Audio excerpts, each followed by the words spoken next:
para maiwasan mo na magkaroon ka ng uric acid, ito ang dapat mong iwasan. Hi mga ka-Fortune kababaylan, ako po ang inyong lingkod, Madam Fortune Pabaylan, Cagayan Valley. Ako po ay isang faith healer. Ako po ay gumagamot ng mga nakukulam, nababarang, nagagayuma, nasusumpa at iba pa. Ako din po ay nagbabaklas rituals. Sa pamamaraan po ng ritual ay doon po binabaklas ang mga sakit ng mga kulam, nababarang, nasusumpa, nagagayuma at iba pa. Bukod po dyan, ako po ay nagsasaliksik din ng iba't ibang herbal medicine upang mas lalong gumaling ang aking mga pasyente.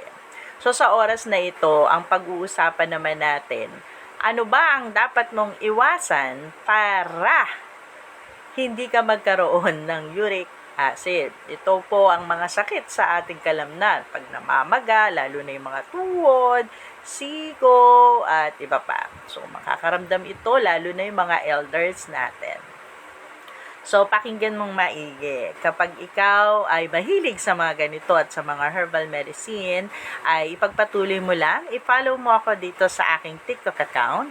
At i-follow mo din ako sa aking Blue application, Madam Fortune Pabaylan, Cagayan Valley.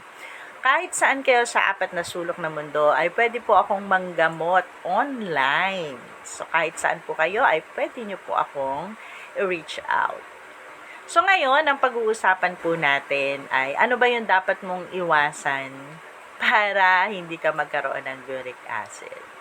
Actually, ang liver po natin, yan po talaga ang nagbibigay ng mga sustansya sa ating katawan. Kapag sumobra po yung fructose natin, nagiging uric acid yan. So, para hindi maging uric acid yan, iwasan mo ito. Yung mga prutas. Ayan. Kasi, alam nyo po ba na maraming fructose po ang lahat ng mga prutas. Like banana. Ayan, ano? Mangga. Ayan.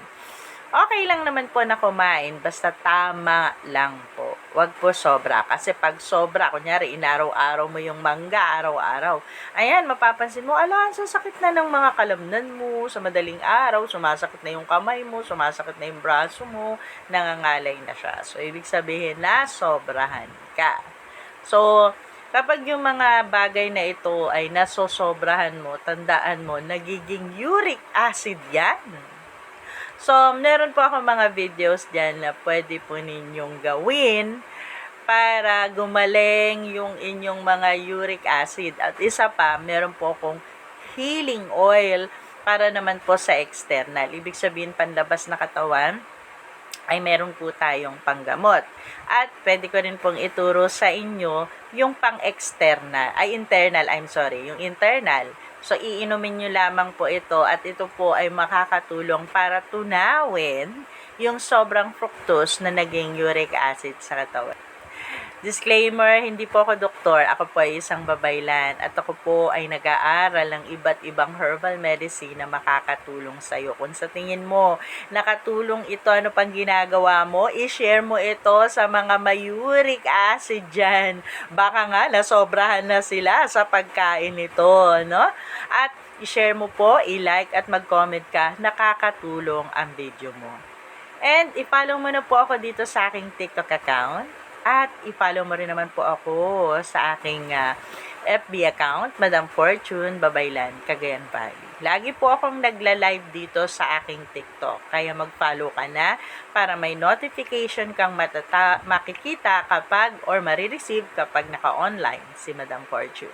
Maraming salamat po sa patuloy na pagsubaybay at pagtangkilik kay Madam Fortune. God bless and have a great day.